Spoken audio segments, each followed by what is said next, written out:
안녕하세요. 백락입니다. 오늘은 주식도 아파트도 아닌 서울 신촌이라는 지역에 대해서 이야기해 보려 합니다. 마침 올해 2026년 6월 초에 지방선거가 있지요. 이 선거를 앞두고 더불어민주당 경선에서 맞붙은 박주민 대 정원호 두 후보의 공약 중 신촌 부흥에 대한 이야기입니다. 저에게 신촌은 참 각별합니다. 저의 주된 근로소득이 발생하는 곳이기도 하고 임대소득 중 상당액이 나오는 삶의 터전이니까요.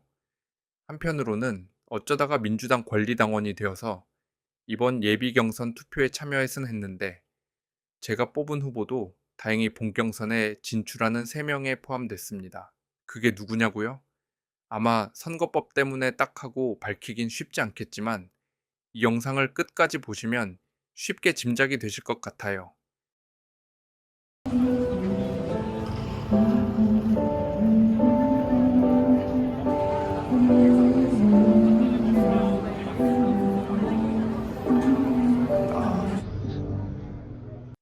여러분 요즘 신촌 와보셨나요?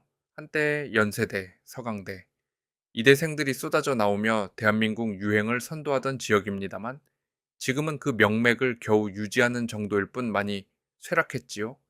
여기저기 쓸쓸하게 임대 문의, 안내도 가득하고요.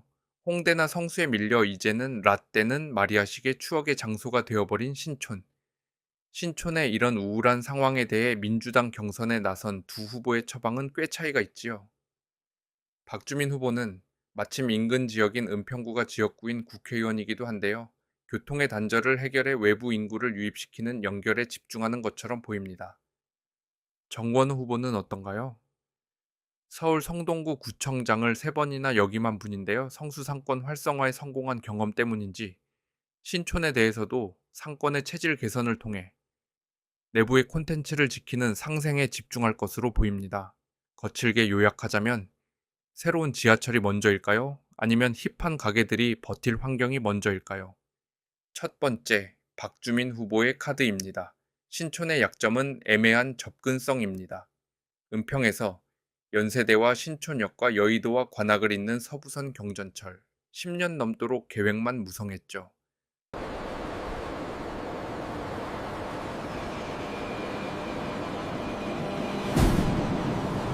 박 후보는 이를 유령 노선이라 부릅니다. 대한민국 굴지의 토목, 건설 회사들이 콘소시엄까지 꾸려서 민자 사업 방안을 그럴듯하게 그려만 놓은 채 너무 오랜 세월이 지났기 때문이겠지요. 여기서 박 후보가 내건 파격적인 약속이 바로 서울시 재정사업으로의 전환불사입니다. 2026년 올해 한번 더 민자사업 공고를 내보고 그게 불발되면 곧바로 재정을 투입해서 착공하겠다는 것인데요. 여기서 잠깐 재정과 민자가 뭐가 다른지 쉽게 설명해 드릴게요. 민자 사업은 현대, GS 같은 민간 기업이 자기 돈을 들여짓고 대신 수십 년간 운영권을 가져가 통행료로 수익을 내는 방식입니다. 기업이 돈이 안 된다 싶으면 지금처럼 사업이 멈춰버립니다. 재정 사업은 우리 세금, 즉 서울시 예산을 직접 투입하는 방식입니다. 수익성보다 공익이 우선이라 기업 눈치를 안 봐도 되지만 대신 예산 확보와 까다로운 정부 심사를 다시 받아야 한다는 숙제가 있죠. 박 후보는 기업들이 수익성 따지느라 시간 끄는 거 이제 못 보겠다는 겁니다.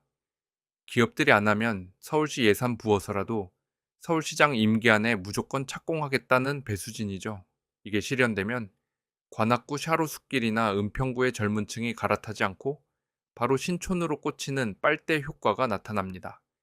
신촌 상권에 새로운 피를 수혈하는 가장 확실한 인프라가 되는 셈이죠. 이 공약에 대해서 반발하는 견해에서는 재정 사업으로의 전환을 위해서 정부 심사를 받아야 해서 사실상 여러 해를 또 허송세월로 보내야 할 것이라고 걱정하기도 하는데요. 박 후보 쪽은 이런 걱정에 대해서 이미 평가와 심사를 다 마친 사업에 대해서 동일한 절차를 핑계로 질질 시간을 끌게 할 수 없다. 정치력을 발휘해서 추가적인 정부 심사를 생략할 수 있도록 하겠다고 발표했지요. 제가 볼 때는 만약 박주민 의원에게 그런 정도의 정치력이 있다면 서울시장은 물론이고 대통령감으로도 손색이 없는 실력자라고 해도 될 것 같네요. 허허. 두 번째는 실전의 대가 정원호 후보입니다. 성수동, 다들 한 번씩 가보셨죠? 사실 성수동은 원래 낡은 수제화 공장이 가득한 소외된 동네였습니다. 정 후보가 구청장 시절 이뤄낸 성과는 단순히 힙한 카페의 유치가 아닌 것 같더라고요. 핵심은 기업과 오피스의 유치였습니다. 그분의 성과 지표를 보면 성동군의 지식산업센터는 2014년 36개에서 2021년 63개로 늘었고 입주 기업은 무려 5,000개가 넘습니다. 무신사 SM엔터테인먼트 같은 대형 콘텐츠 기업들이 성수동에 둥지를 틀게 만든 게 바로 정 후보의 행정력이었다고 하네요. 신촌이 있는 마포구나 서대문구, 인근 은평구 구청장님들도 물론 발바닥에 땀이 나도록 기업 유치하고자 애쓰셨을 테지만 최종 결과만 보면 정원호 구청장님은 다른 구청장님들과는 섣불리 비교할 수 없는 성과를 이뤄낸 셈이죠. 또 안심상가 모델이라는 것을 보면 이것도 대단한 것 같지요? 장사가 좀 잘 되면 임대료가 치솟아 상인들이 쫓겨나는 젠트리피케이션을 막기 위해서 전국 최초로 주변 시세의 70% 수준으로 장기간 장사할 수 있는 안심상가를 만들었다는 것인데 이게 말처럼 쉬운 일이 아닐 테니까요. 정 후보의 비전은 이런 성공 방정식을 신촌 연세로와 이대거리처럼 한때는 서울 핵심 상권이었지만 지금은 초라해진 부심 지역들에 그대로 옮겨오겠다는 거겠지요? 건물주와 상생 협약을 맺고 임대료 걱정 없는 공공 팝업 스토어를 열 수 있다면 신촌도 다시 콘텐츠의 성지가 되지 말라는 법은 없겠지요? 박주민 후보와 비교해서 표현하자면 하드웨어보다는 소프트웨어에 집중하는 전략입니다. 정리해 볼까요? 박주민은 인프라를 깔아 판을 키우는 거시적 설계자이고 정원호는 현장의 문제를 디테일하게 해결하는 검증된 해결사입니다.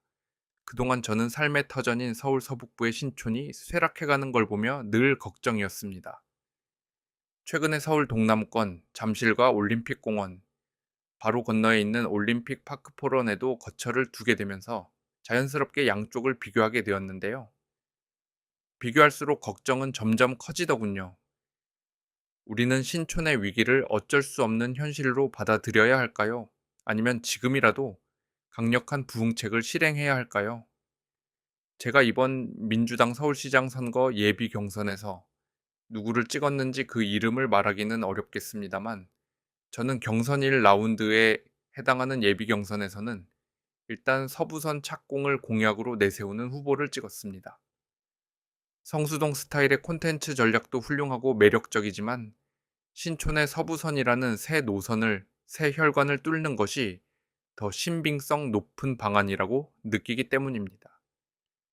위쪽으로는 은평구뿐만 아니라 그 너머의 고양시 동부, 그리고 아래쪽으로는 여의도 중심부, 이곳들과의 물리적 한계를 상당히 극복할 수 있다면 신촌의 매력도가 꽤 올라갈 것이라고 기대하는 것입니다. 물론 세월이 흘러서 뚜껑을 열고 봤더니 기껏 새로 깔아놓은 노선 탓에 은평구 주민들이 신촌 현대백화점이 아니라 저 멀리 여의도 현대백화점 다니기만 편해졌다든가 또는 여의도 직장인들이 신촌이 아니라 신촌을 휙 지나쳐서 저렴한 동네로만 가서 집을 구하더라 이렇게 될 수도 있겠지요.